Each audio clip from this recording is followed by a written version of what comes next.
ಆತ್ಮೀಯ H16 news ಅರ್ಥಾತ್ ಹೇ ಸೀತಾರಾಮಗೆ ಸ್ವಾಗತ. ನಾನು ನಿಮ್ಮವ MI ಅಥವಾ ಮಲ್ಲಪ್ಪ ಜೋತಾವರ್. ಆದ್ಮೇಲೆ ಈಗ ತಾವು ದಿನ ಸುದ್ದಿಗಳನ್ನ ಅದರ ಜೊತೆಗೆ ವಿಶೇಷತೆಗಳನ್ನ ನೋಡ್ತಾ ಹೋಗಿ ವಿಶೇಷ ಈ ಮೊದಲನೇ ಸುದ್ದಿಯನ್ನು ನೋಡಿ.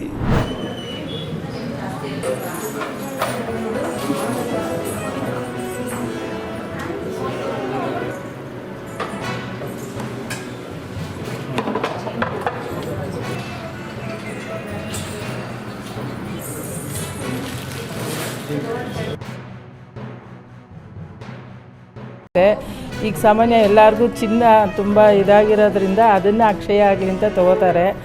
ಅದ್ರ ಜೊತೆಗೆ ಏನೇ ನಾವು ಇವತ್ತು ದಾನ ಮಾಡಿದ್ರು ಅದನ್ನು ನಮಗೆ ಒಳ್ಳೆಯದಾಗುತ್ತೆ. ಬರೀ ಚಿನ್ನ ಬೆಳ್ಳಿ ಕೊಂಡ್ಕೊಳ್ಳೋದ್ರ ಜೊತೆಗೆ ನಾವು ಯಾರಿಗಾದ್ರೂ ದಾನ ಮಾಡಿದ್ರೆ ಅದೂ ತುಂಬ ಒಳ್ಳೆಯ ದಿನ ಇದು. ಅಕ್ಷಯ ತೃತೀಯ ಅಂದರೆ ಒಂದು ನಮ್ಮ ಹಿಂದೂ ಸಂಪ್ರದಾಯದ ಪ್ರಕಾರ ಆವತ್ತಿನ ದಿವಸ ಎಲ್ಲರೂ ಮನೆಗಳಿಗೆ ಚಿನ್ನ ಖರೀದಿ ಮಾಡ್ತಾರೆ. ಅದೇ ರೀತಿ ಪ್ರತಿ ವರ್ಷ 365 ದಿವಸ ಕಾಯ್ಕೊಂಡಿದ್ದು ಈ ದಿವಸ ಚಿನ್ನ ಖರೀದಿ ಮಾಡಲಿಕ್ಕೆ ಬರ್ತಾರೆ. ಹೋದ ವರ್ಷವೂ ಬಹಳ ಚೆನ್ನಾಗಿತ್ತು, ಈ ವರ್ಷವೂ ಪರವಾಗಿಲ್ಲ ಚೆನ್ನಾಗಿದೆ. ರೇಟ್ಗಳು ಜಾಸ್ತಿ ಆಗಿರೋ ಕಾರಣದಿಂದ ವ್ಯಾಪಾರ ಸ್ವಲ್ಪ ಚೇಂಜ್ ಆಗ್ತಾ ಇದೆ. ಮೊದಲು ಕೊರೋನಾ ಆಗೋಕ್ಕೂ ಮೊದಲೇ ಹಿಂದೂ ನಂಬಿಕೆ ಹೆಂಗಿತ್ತು, ಚಿನ್ನ ತೊಗೊಂಡೋಗ್ಬೇಕು ಲಕ್ಷ್ಮಿ ಬರುತ್ತೆ ಅಂತ. ಲಕ್ಷ್ಮಿ ತೊಗೊಳೋದು ಹೆಂಗಪ್ಪ ಅನ್ನೋ ಮಟ್ಟಕ್ಕೆ ಚಿನ್ನ ಹೆಚ್ಕೊಂಡೈತೆ. ಇನ್ನು ಲಕ್ಷ್ಮಿ ಹೆಂಗೆ ಬರುತ್ತೆ, ಎಲ್ಲರೂ ಒಂದು ಮೂಗ್ಬಟ್ಟು ತೊಗೊಳಕ್ಕೆ 1,000 ಮೇಲೆ ಆಗ್ತಾಯಿದೆ. ಅದರಿಂದ ವ್ಯಾಪಾರನೇ ಕಮ್ಮಿ ಆಗ್ತಾಯಿದೆ.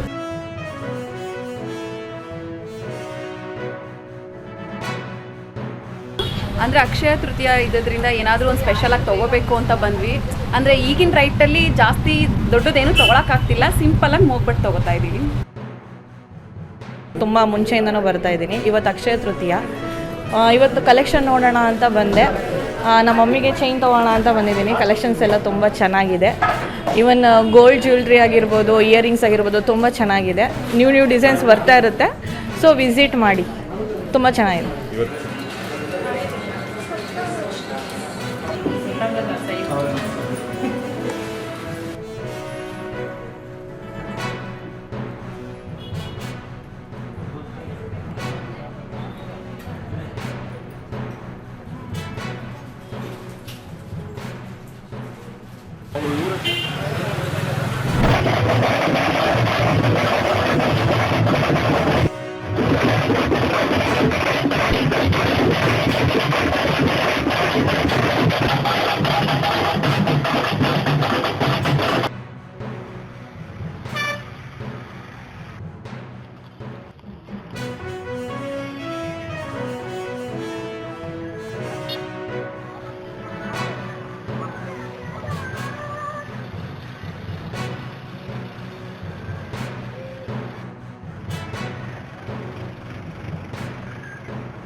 என்ன பண்ற?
ದ್ವೇಷ ಭಾವನೆಯಿಂದ ಇವರು ಯಾರೂ ನೋಡಲಿಲ್ಲ. ಲಿಂಗಾಯತ ಧರ್ಮವನ್ನು ಬಲಪಡಿಸುವುದರ ಜೊತೆಗೆ ಕಾರ್ಯಕ್ರಮಕ್ಕೆ ಆಗಮಿಸಿದ್ದಾರೆ. ಅವರಿಗೆ ಕೂಡ ಕಾರ್ಯಕ್ರಮಕ್ಕೆ ಬಸವನ ಅನುಯಾಯಿ ಸಿದ್ದರಾಮಯ್ಯರು ಖಂಡಿತವಾಗಿ ಕಾರ್ಯ ಮಾಡಿದಂತಹ ಪುಣ್ಯ ಪುರುಷರ ಬಸವ ಜಯಂತಿಯ ಆಚರಣೆ ಇನ್ನೀಗ ಒಟ್ಟಾಗಿ ದೊಡ್ಡ ಜಾತ್ರೆ ಬಸವ ಅನುಯಾಯಿಗಳೇ.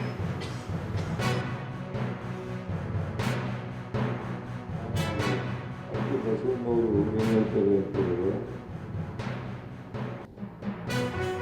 ಉಳ್ಳವರು ದೇವಾಲಯ ಮಾಡುವರು, ನಾನೇನು ಮಾಡಲಿ ಬಡವನಯ್ಯ, ನನ್ನ ಕಾಲೇ ಕಂಬ, ನನ್ನ ದೇಹವೇ ದೇಗುಲ, ಶಿರವೇ ವನ್ನ ಕಲಸವಯ್ಯ ಕೂಡಲು. ಅವರು ಧರ್ಮದ ಬಗ್ಗೆ ಭಾಳ ಅರ್ಥ ಆಗೋ ರೀತಿಯಲ್ಲಿ ಹೇಳ್ತಾರೆ. ಅದಕ್ಕೆ ಅವರು ಸಂಸ್ಕೃತಕ್ಕೆ ಪರ್ಯಾಯವಾದಂಥ ಕನ್ನಡ ಭಾಷೆ ಇದೆಯಲ್ಲ, ಕನ್ನಡ ಅಂದರೆ ಎಲ್ಲಿಗೂ ಅರ್ಥ ಆಗಿರ್ತಕ್ಕಂಥ ಭಾಷೆ ಅಂತೇಳಿ ಕನ್ನಡದಲ್ಲಿ ಹೇಳ್ತಕ್ಕಂಥ ಪ್ರಯತ್ನವನ್ನು ಮಾಡಿದ್ದಾರೆ. ನಿಲುವು ಹೆಣ್ಣು ಗಂಡಿನ ತಾರತಮ್ಯ, ಲಿಂಗಭೇದದ ವಿರುದ್ಧವಾದಂಥ ನಿಲುವು 8ನೇ ವಯಸ್ಸಿಗೆ ಬಸವಣ್ಣನಿಗೆ ಬಂದಿದೆ ಅಂದರೆ 893 ವರ್ಷ ಆದ್ರೂ ನಮ್ಮೆಲ್ಲರೂ ಇಲ್ಲೂ ಅಟ್ಲೀಸ್ಟ್ ಪರಿಪೂರ್ಣವಾಗಿ ಇನ್ನೂ ತಲೆಗೆ ಹೋಗಿಲ್ವಲ್ಲ, ಏನು ಮಾಡಬೇಕು, ಅದಕ್ಕೆ ಬಸವಣ್ಣ ಜಯಂತಿನ ಆಚರಣೆ ಮಾಡಿ ಅಂತ ಹೇಳ್ತಾ ಇದ್ದೀನಿ. ಬಸವ ಅಂದರೆ ಮಾನವಸವಾದ, ಸಮಾನತೆಯವಾದ.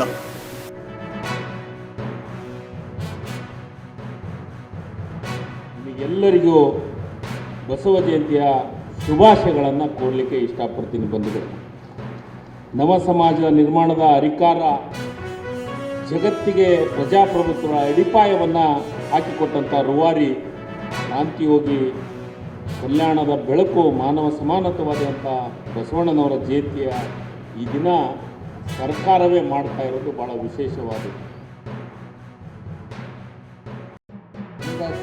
ಲಿಂಗಾಯತ ಮಹಾಸಭಾ ಆಗಿರ್ಬೋದು, ವೀರಶೈವ ಮಹಾಸಭೆ ಅಂತ ಹೇಳ್ತಕ್ಕಂಥ ಅವರಾಗಿರ್ಬೋದು, ಬಸವ ಪರ ಇರ್ತಕ್ಕಂಥ ಬಸವಣ್ಣೇ ಗುರು ಅಂತ ಹೇಳ್ತಕ್ಕಂಥ ಎಲ್ಲ ಸಂಘಟನೆಗಳನ್ನ ಗೌರವವನ್ನು ಸಮರ್ಪಿಸಿ ನೆರೆದಿರೋ ಎಲ್ಲರಿಗೂ ಕೂಡ ಶರಣ ಹೇಳಿ ಭಾಳ ಮಾತಾಡೋಂಗಿಲ್ಲ. ದೊಡ್ಡ ದೊಡ್ಡ ಕತ್ತಿನೇ ಕೊಟ್ಟಿನಿ, ನಾಳೆ ನೋಡಿರಿ ನೀವು, ಸತ್ಯ ಶರಣು ಸತ್ಯ ಶೋಧ ಕತ್ತಿ ಓದ್ರಿ ಗೊತ್ತಾಗ್ತದೆ, ವಚನ ತತ್ವ ಮಾವು ಓದ್ರಿ ತಮಗೆ ಗೊತ್ತಾಗ್ತದೆ.